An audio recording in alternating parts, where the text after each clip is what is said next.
श्रीगुरुभ्यो नमः। हरिः ओम्।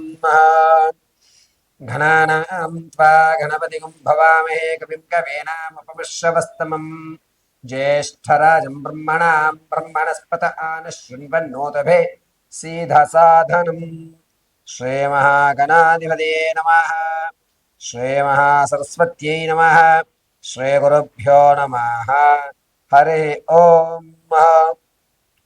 అందరికీ కూడా ఈ సెప్టెంబర్ నెలలో ద్వాదశ రాశుల యొక్క ఫలితాలు ఏ విధంగా ఉంటాయి అనేటువంటి విషయాన్ని క్షుప్తంగా వివరించుకుందాం.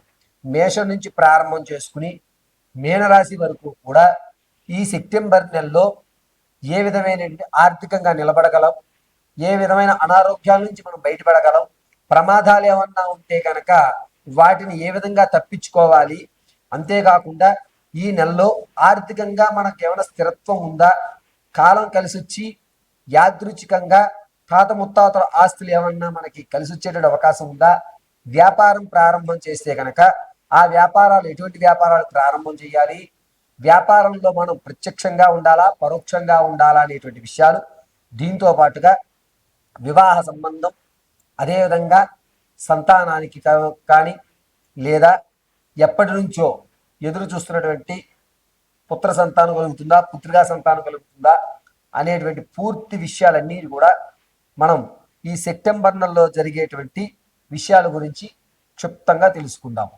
అయితే ఇప్పుడు నేను చెప్పేటువంటి ద్వాదశ రాశులన్నీ కూడాను కేవలం గోచార రీత్యా మాత్రమే చెప్తున్నాను. ఇది గుర్తుపెట్టుకోండి. వ్యక్తిగతంగా మీ యొక్క జాతక పరిశీలన తెలుసుకోవాలి అంటే కనుక కింద స్క్రోల్ అవుతున్న నెంబర్ని సంప్రదించి మీ date of birth, time, place of బర్త్ని కానీ, ఒకవేళ గురుగారు అది మాకు లేదు అనుకుంటే కనుక మీ యొక్క రీసెంట్ ఫోటో దాన్ని కానీ మనకు సంప్రదిస్తే మేము అడిగేటువంటి ప్రశ్నలు ఉపయోగించి ఆ ప్రశ్న భాగం ద్వారా మీ యొక్క సమస్యకి కరెక్ట్గా ఖచ్చితంగా నికార్సుగా ఆ సమస్య పరిష్కారం మీకు చూపడం జరుగుతుంది. ఇంకొకసారి విషయాన్ని గుర్తుపెట్టుకోండి, ఇప్పుడు చెప్పేవి కేవలము గోచార రీత్యా ఫలితాలు మాత్రమే మీకు తెలియజేయడం జరుగుతుంది. ఇక సెప్టెంబర్ నెలలో జరిగేటువంటి విషయాలు ద్వాదశ రాశుల వారికి ఏ విధంగా ఉంటాయి అనేటువంటిది మనం పరిశీలన చేసుకుందాం. దీంతో పాటుగా పరిహారాలు ఏం చేసుకుంటే క్షేమంగా ఉంటుంది, ఏ దేవతారాధన చేయాలనే విషయాన్ని కూడా మీకు ఈ వీడియోలో చెప్పడం జరుగుతుంది. కర్కాటక రాశి.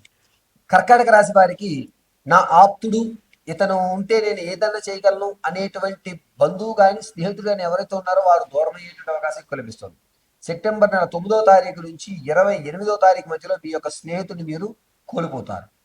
ఆర్థికంగా కాస్త నలుగుతారు, కానీ ఆ విషయాన్ని ఎవరికి కూడా తెలియజేయకుండా గోప్యంగా ఉంచుకుంటారు. అనుకోకుండా ఇంతకు ముందు మీకు ఏదైతే ఆకస్మికంగా అంటే తాత ముత్తాతల నుంచి సంభవించిన ఆస్తి ఏదైతే ఉందో అది హార్తిక పూర్వంలో ఎదిపోయేటువంటి అవకాశం ఎక్కువ లభిస్తుంది. ఆరోగ్యం విషయంలో కూడా చాలా జాగ్రత్తగా ఉండాలి. చేతి తిమ్ముర్లు ఎక్కడం లేదా ఒకనొక సందర్భంలో కాలు పిక్కలు పట్టేసి అటు ఇటు కదపలేని పరిస్థితిలోకి వెళ్తూ ఉంటారు. రాజకీయంలో ఉన్న వారికి అద్భుతంగా కలిసి వస్తుంది. మీ యొక్క క్యాడర్ పెరుగుతుంది. ఉన్నటువంటి దాంట్లోనే ఇంతకు ముందు మీకు ఎవరైతే పోటీదారంగా ఉన్నారో అతను తప్పించి మిమ్మల్ని మాత్రమే ప్రధానంగా నిలబెట్టేటువంటి అవకాశం లభిస్తుంది. నిరుద్యోగులకి కాస్త నిరుత్సాహంగానే ఉంది, అనుకున్న ఫలితాలు లభించవు. విద్యార్థులకి జ్ఞాపక శక్తి కొంత తగ్గుతుంది. దీనివల్ల మానసిక చికాకులు అనేవి ఏర్పడతాయి. విద్యార్థులు చదువు విషయంలో కొంత సమయం అంటే గ్యాప్ తీసుకోవడం అనేది ఏర్పడుతుంది. ఇక విదేశాలకు వెళ్ళాలి అనేటువంటి వారికి ఈ నెలలో 7వ తారీఖు నుంచి 12వ తారీఖు వరకు మంచి అవకాశం. శ్రీకారం చుట్టుకోండి, విదేశాలకు ఖచ్చితంగా వెళ్తారు. స్టాక్ మార్కెట్ కానీ రియల్ ఎస్టేట్లో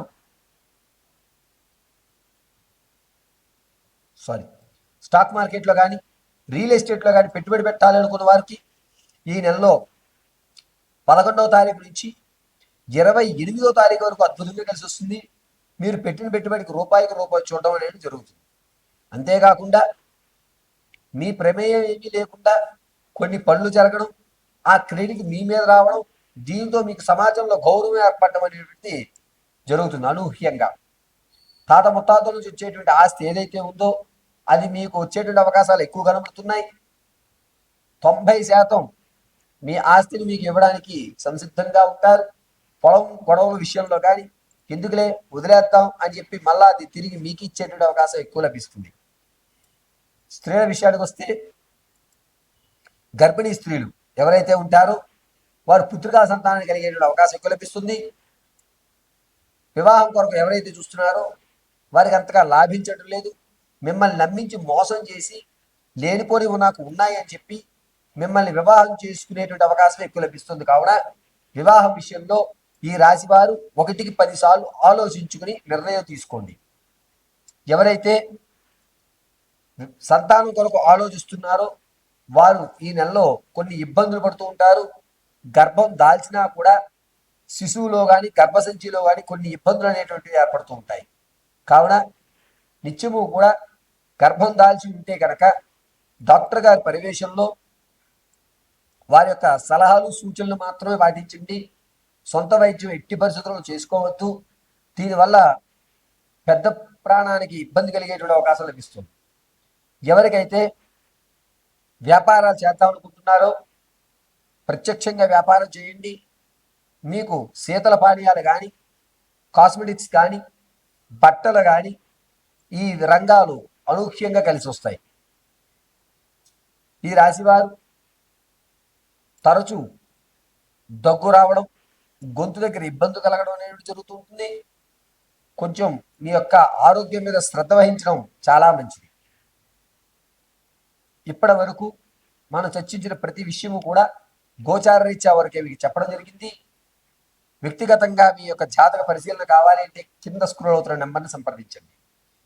ఈ రాశి వారికి ఈ నెలలో ఆర్థికంగా కానీ నేను చెప్పిన విధంగా గర్భిణీ స్త్రీలు కానీ లేకపోతే గొంతు సంబంధించిన వ్యవస్థలు కానీ తప్పి ఆరోగ్యవంతంగా ఆర్థికంగా నిలబడాలి అంటే ప్రతినిత్యము కూడా వెంకటేశ్వర స్వామి వారి ఆరాధన చేయడం లేదా నేతి దీపం అందులోనూ నల్లటి ఒత్తు వేసి నేతి దీపం వెలిగించడం అనేటువంటిది చాలా మంచిది.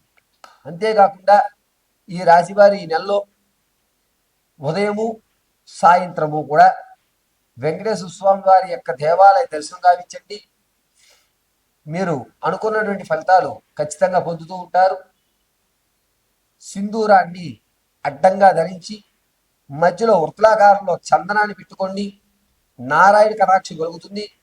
ప్రతిరోజు కూడా కుదిరితే సాయం సంధ్య వేళ కూడా మీరు ఓం నమో నారాయణాయ రక్షస్వమాం అని 54 సార్లు చెప్పుకోవడం చాలా మంచిది.